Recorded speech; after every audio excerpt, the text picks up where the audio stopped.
Hi everyone, Elsie Jensen here. Tonight we are going to make some Parmesan and panko crusted tilapia, some cheesy Parmesan noodles. We're going to bake up our sourdough focaccia and make some green beans. Okay, so this is our dough that we made earlier. I'm going to grab my spices over here. I've got my olive oil, some garlic salt, and then we're going to do some basil and oregano. And we're going to give a nice drizzle of our olive oil over our focaccia.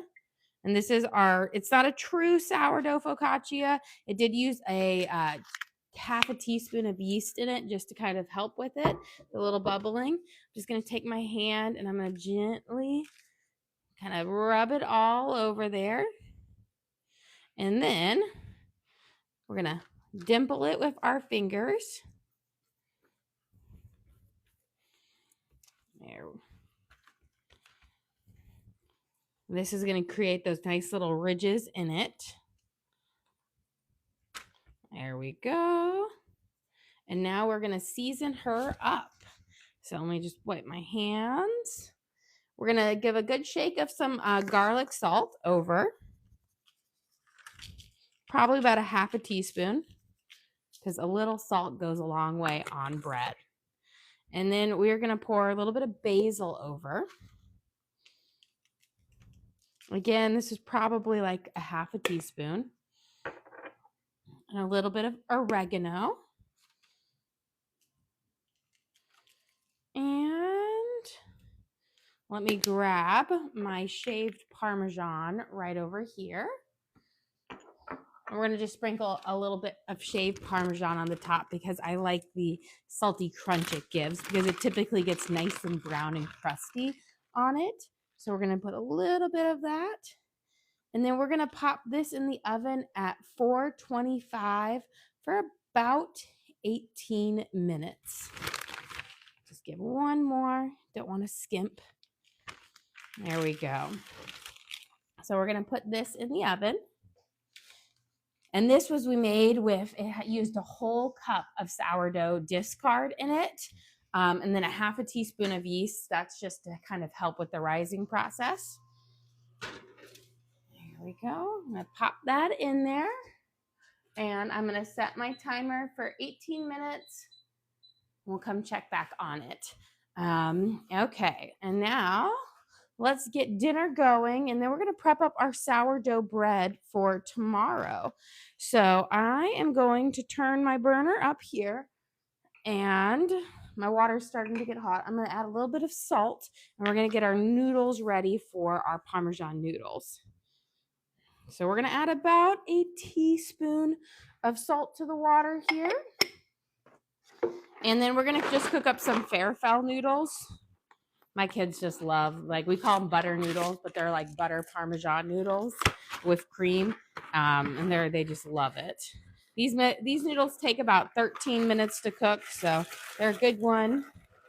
We're going to put in about a half a box because this is just a side dish, not a main part of our meal.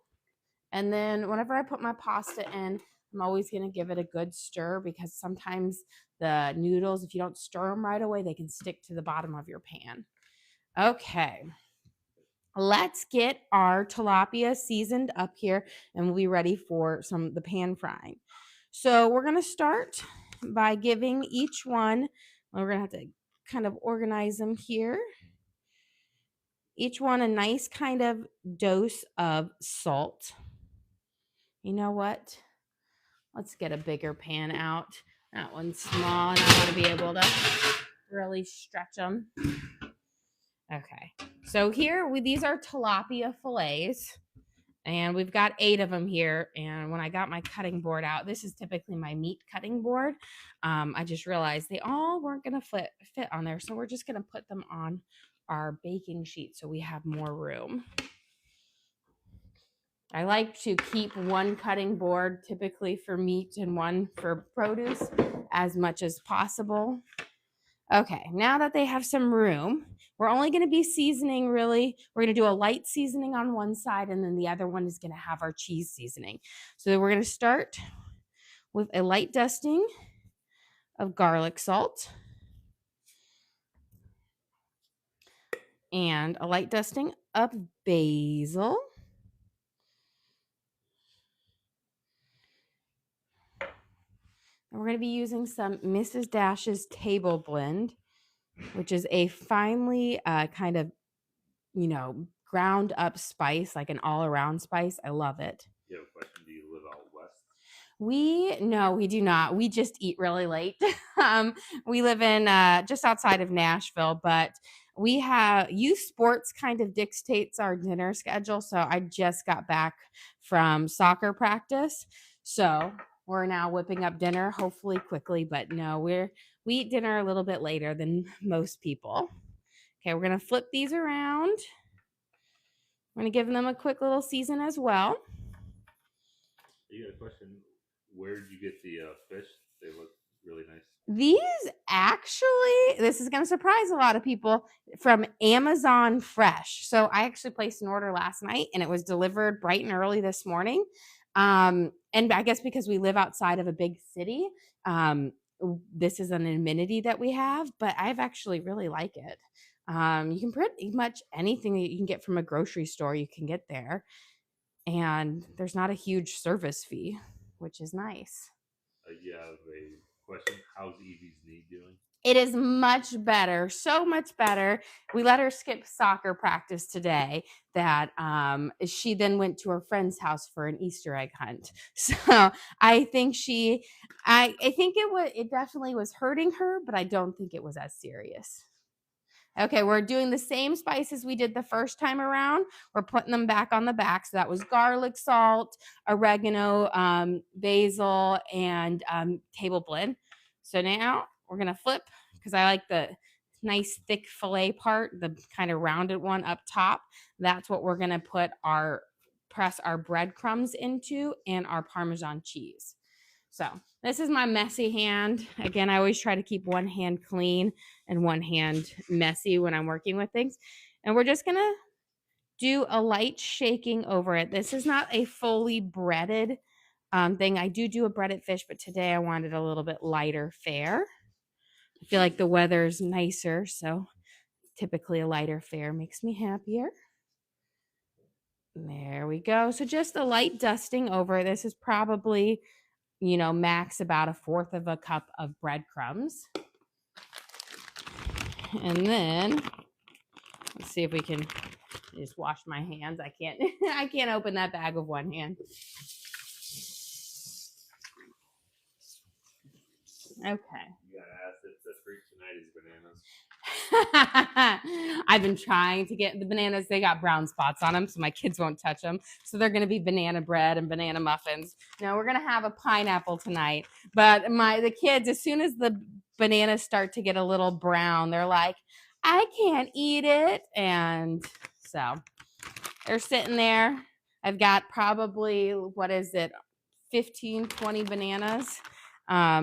So we'll have a lot of banana, things coming up soon. There we go. I know I'm gonna make banana muffins, banana donuts, chocolate banana muffins. I've got a whole thing. Okay, we've got our fish kind of pressed up. Fish. How can you prevent it from drying out? Don't overcook it. I think that's the biggest thing. Most people really overcook their fish. It doesn't need to cook as long as you think it does. And I will say that's the biggest thing. I try to avoid baking it. If I'm going to do it in the oven, I'm going to do it on the broil setting, which is high heat. And then I leave my oven just a smidge open. And that kind of helps it not get like overcooked or dry. But most of the time I'll do a pan fry or on the grill because I feel like fast and hot versus slow and like medium tip, that tends to dry it out. And I don't feel like we've ever had an issue of dried fish here. But I think the biggest thing is most people overcook their food, which then leads it to be dry. We're going to get my olive oil warming up here. And once that gets nice and hot, we'll throw our fish in. But first, while we do that, let's get our green beans ready. Well, you know, green beans, let's start our dough for our sourdough first. I'm trying to think what's the best. You have a question, what are the sides for tonight? We're going to have Parmesan noodles, green beans, our fish. We're going to have our focaccia and pineapple. So a couple sides. But while we're doing that, we're going to start our sourdough for tomorrow night, because I want to show you guys the inclusion in a little bit. So after our lunchtime stream, we fed our starter. So it is nice and bubbly. Teddy was my helper. He fed the starter up for me and stirred it in. Made sure I counted accurately. Okay, so now we're going to do our base one. We're going to start out with 100 grams of nice, active, bubbly starter. So I'm going to give it a little stir. I'm going to add our 100 grams in here.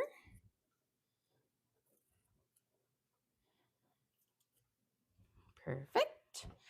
And then we'll do 100 in the next one. And again, this is just my basic sourdough loaf, which is 100 grams of active starter, 500 grams of bread flour, 375 grams of warm water, and about 2 teaspoons of salt. So that's my base. I find it has worked really well with me, and I only modify it when I'm doing certain inclusions that are more liquidy. Okay, so we have that. Now we're going to do 375 grams of warm water. Got to be warm. That's going to help it go into the flour nicely. And I will say, if you're going to start your baking sourdough, whatnot, make sure you get a scale, because measuring in grams is just so much more accurate, and I typically have much better results than if I'm using cups. You have a question? Do you make your own starter? I do. Yes, I make my own starter. It takes about a week to 10 days before it's got the oomph needed for a good bread. But yes, and then I keep it fed, and I make so many different recipes with the discard. You know, I feel like we're always eating a sourdough something in this house. And you're about to start a new one. Yes. Oh, I'm about to start a chocolate sourdough starter, because I want to do a couple chocolate recipes. Okay, I hear you, oil. Our oil is nice and hot. So we'll take a little pause right here. We're going to put our first layers of fish in here. I'm just going to move this to the side because it is nice and bubbly. I'm going to turn mine down to about 5, right in the middle. I want my oil hot, but then I want to turn it down a bit lower. Okay, now what we're going to do is I'm just going to smush all of this in here real good, real firm. And then we're just going to pick it up, and we're going to put the presentation side down first, because that's what's going to turn out pretty. So we're going to crust that up. You want to make sure you smush your stuff in there. It looks like these are pretty big tilapia fillets, so I'm only going to be able to do 2 at a time, which is not a big problem. Okay, let me give my hands a quick wash. But I'll say, if you don't smush it down, the seasonings and the cheese when it's the first thing, they'll want to fall off into your oil, and you want them to stick without having to do a full breading. You know, I do a good breaded fish, but I like to do a lighter fare sometimes. So we're back to our sourdough. We're just mixing it up, diluting the starter with the warm water. Now we're going to add in our salt. Let me go grab it. I always forget something. And we want about 2 teaspoons of salt.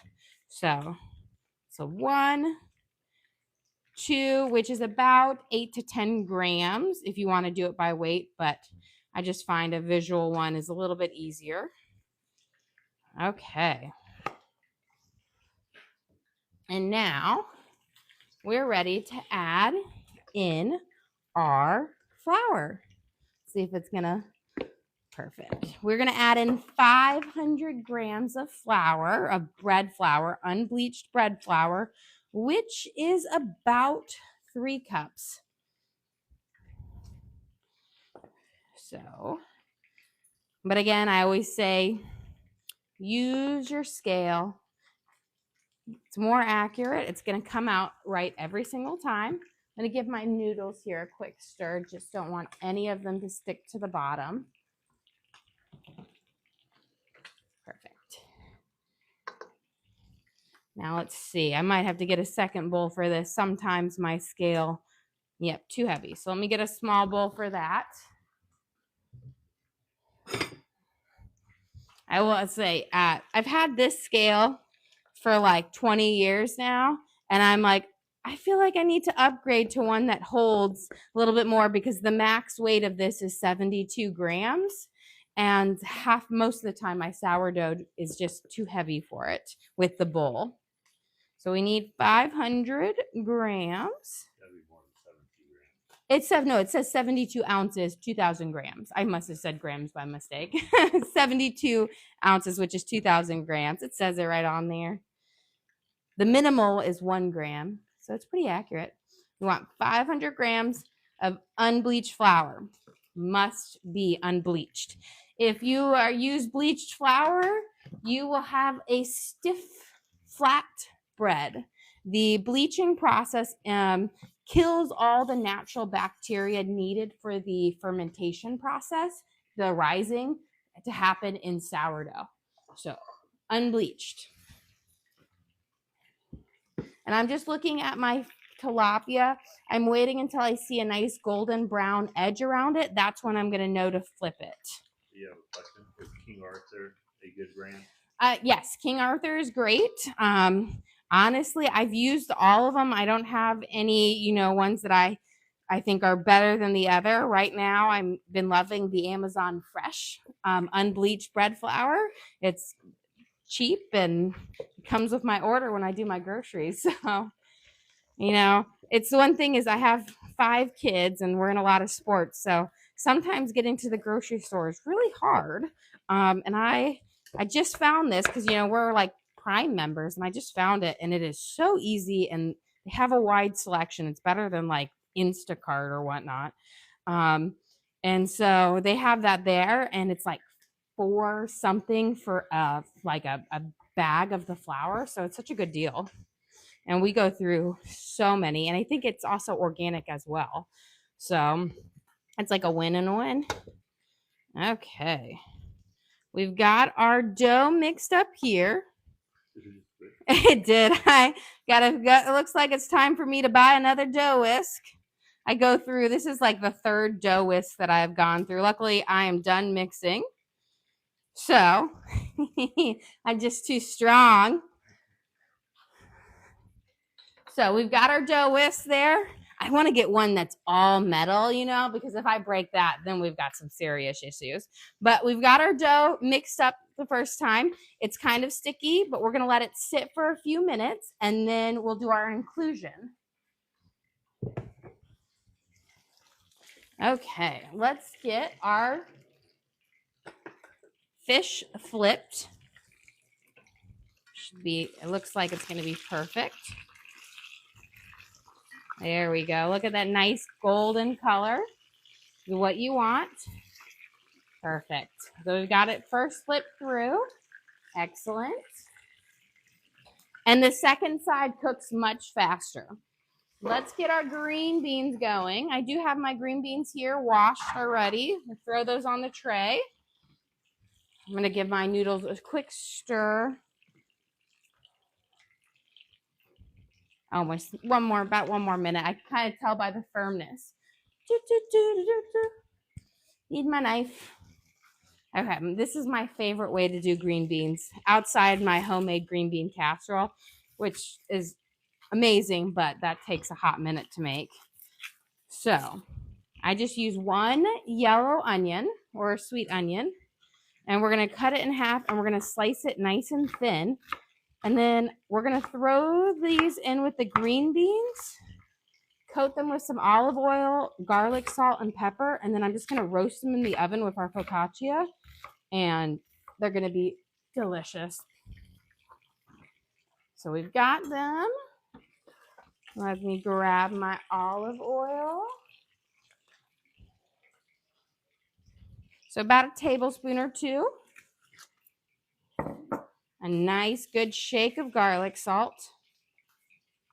And grab my pepper.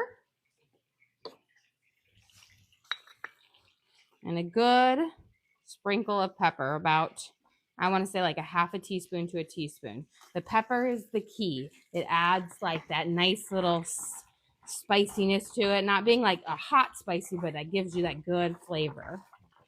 I'm going to coat them. And then we're going to pop these in the oven for about 10 minutes at 425.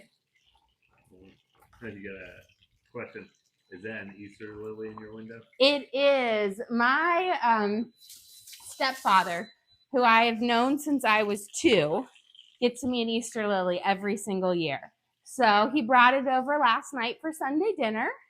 And he said they hopefully will all be blooming by Easter. So, and then he's always like, and you have to remember to plant them.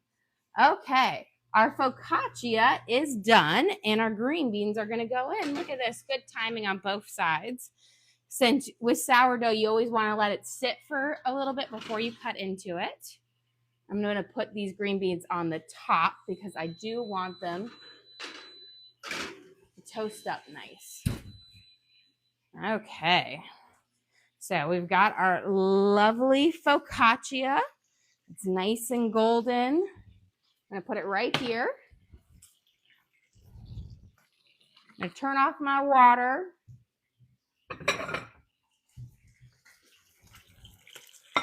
And we're going to strain our noodles real quick for our pasta, since they should be about done.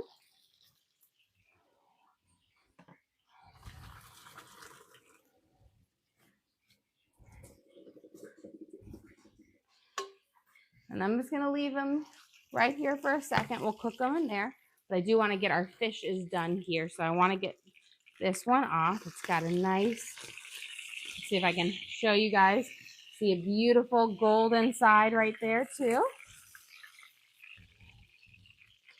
Let's put our next one in, remember.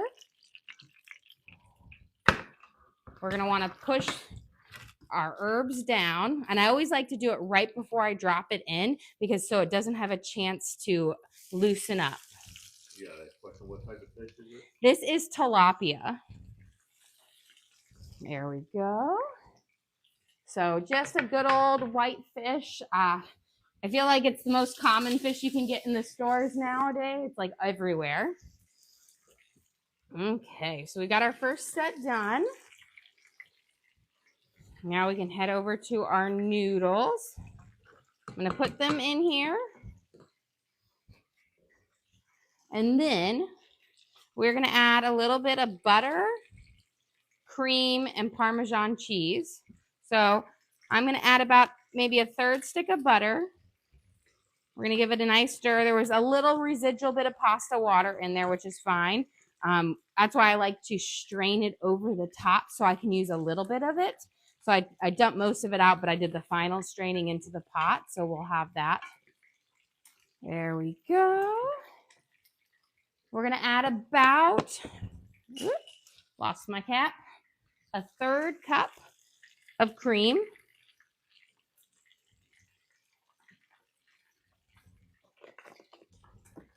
We're going to give it a good stir, and then I'm going to let it simmer on low for a little bit. We're going to add our cheese in towards the end. We're going to give it a nice sprinkle of garlic salt. But I let it simmer with the butter and the pasta and the cream for a few minutes on low. That naturally thickens it up. Then we'll add our cheese in. But you don't want to add the cheese in until the end. Otherwise, it will stick to the bottom and can start to burn. Let's get our pineapple here. I'm going to flip this over to the non-onion side. I'm going to wash my knife off real quick. Don't want any onion flavor in here because I'll have a mutiny on here. It was pretty bad. I could barely taste the onion flavor, but everyone said it was so potent.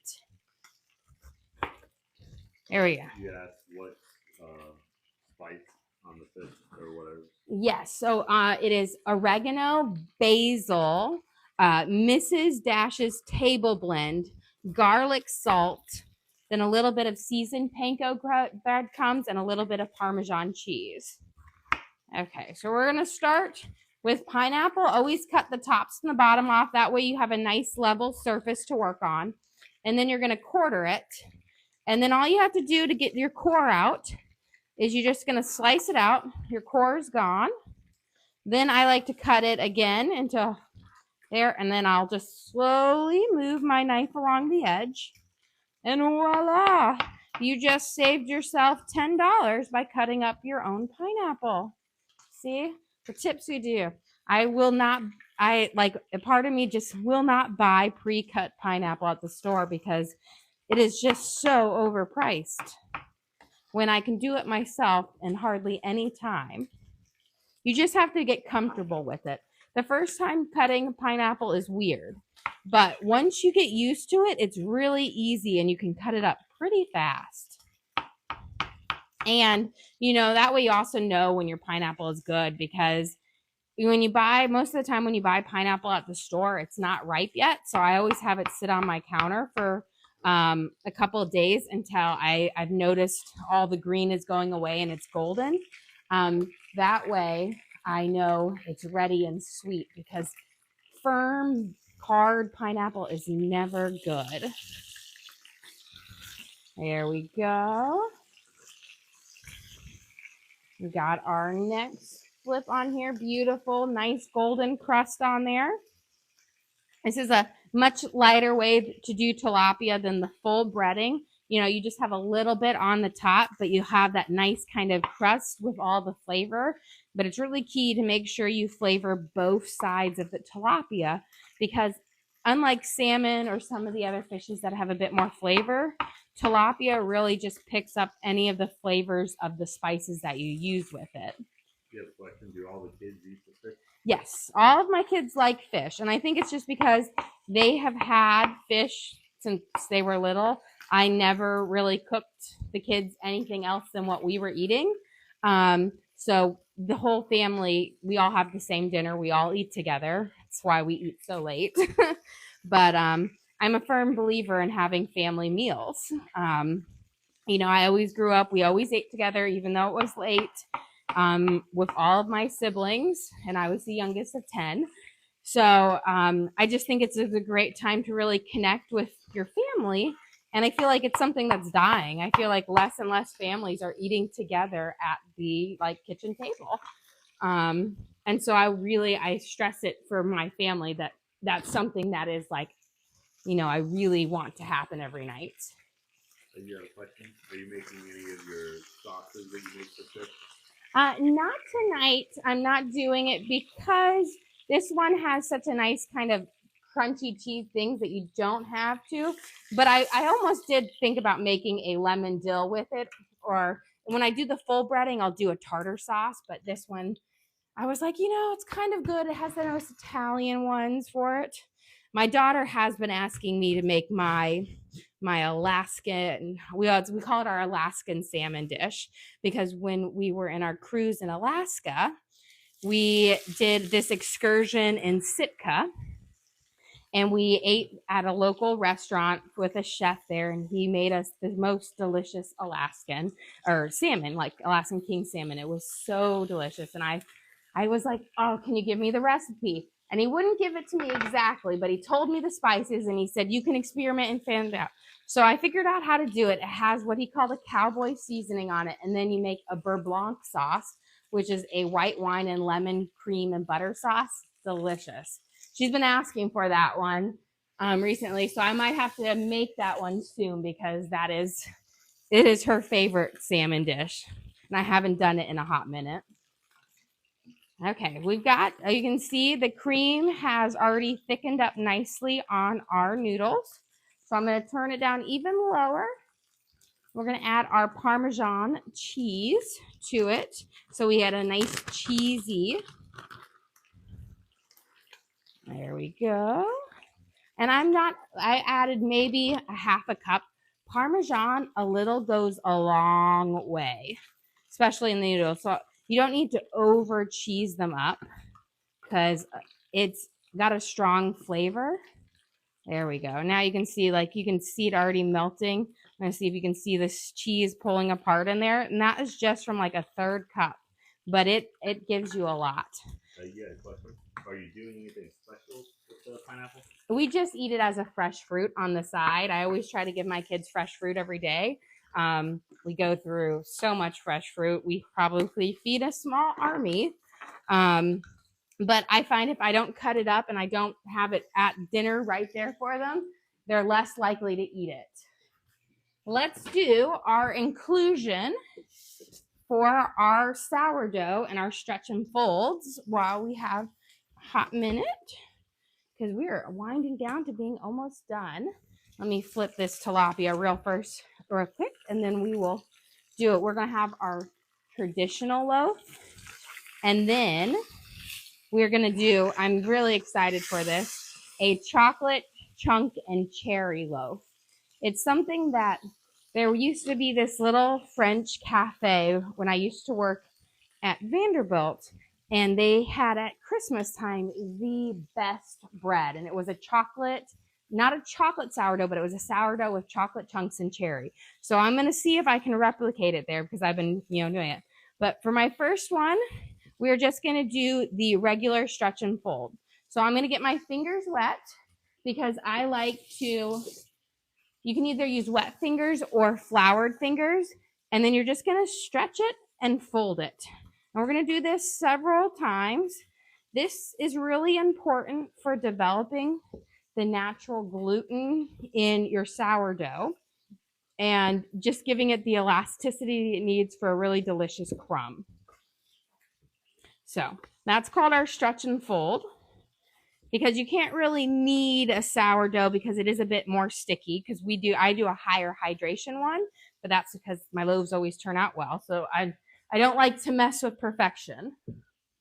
Now for my next one, we've got some chocolate chunks and some dried cherries. Let me give my hands a quick wash, because this one's sticky after that. And what we're going to do is I'm going to first make a little well, which is like what I like to do for adding in my inclusions. And I like to add my inclusions in during the first knead, or the first stretch and fold, so they really get worked in. So we're going to add about a half a cup of dried cherries and about a half a cup of chocolate chunks. These are delicious, by the way. And you could use chocolate chips too, but I think the chocolate chunks is going to give you a much nicer texture. And we're just going to stretch and fold this until we work it around. And with sourdough, you kind of do a stretch and fold every, I want to say 20 to 30 minutes for the first 2 hours, and then we'll let it rest on our countertop. So I like to do it in the beginning because then it really makes sure all those inclusions get worked in. And I find anytime you use like a dried fruit or herbs, it helps hydrate them as well. Okay, so we have our first inclusion working in there. Okay, let me wash my hands. I think our fish is done. This one is done. Let's look. Beautiful. Look at this. Nice, perfect, golden, crispy edges. We've got one last fish to put in, and we're about to go grab those green beans out of the oven, and then we can serve up dinner. So I'm pushing these down, putting any of these miscellaneous bits. Turn my oil down just a little bit. And there we go. I have it down to about a 4 now. Okay. Our green beans have been in there for a good about 10 minutes, so let's go grab them out. Got one. Where did my other one go? Well, we'll just have to go with the crabs today. Oh, yeah, I put my focaccia underneath it. That's okay. I like these. I think they're funny. Nice.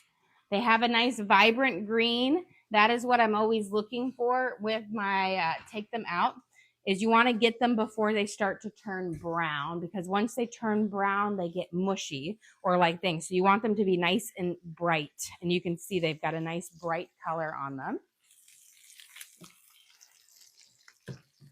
Okay. Well, guys, we are about ready to serve up. So let me grab our plate and let me grab, we're going to do our focaccia too. So I need to get my knife for a focaccia so I can cut it and show you guys. Is that my bread knife? It is. Okay. Let me pull out my cutting board here.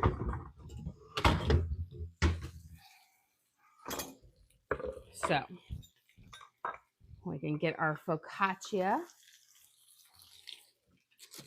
See if you guys see, we've got a nice light golden crust. It's got a crunch to it, which is delicious.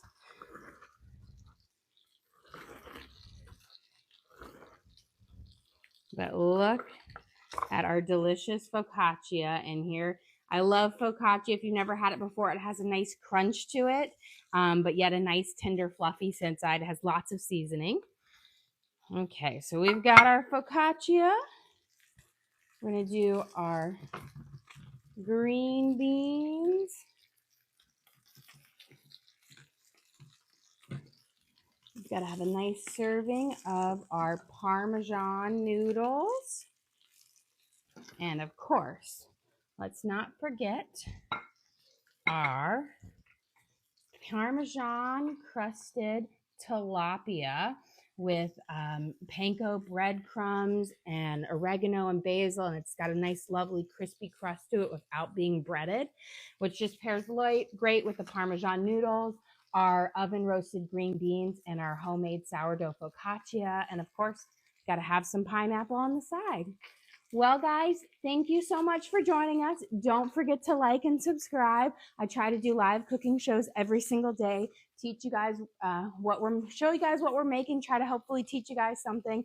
Again, don't forget to like and subscribe. You can always find our videos. We upload them to the link on our page. Again, thanks so much.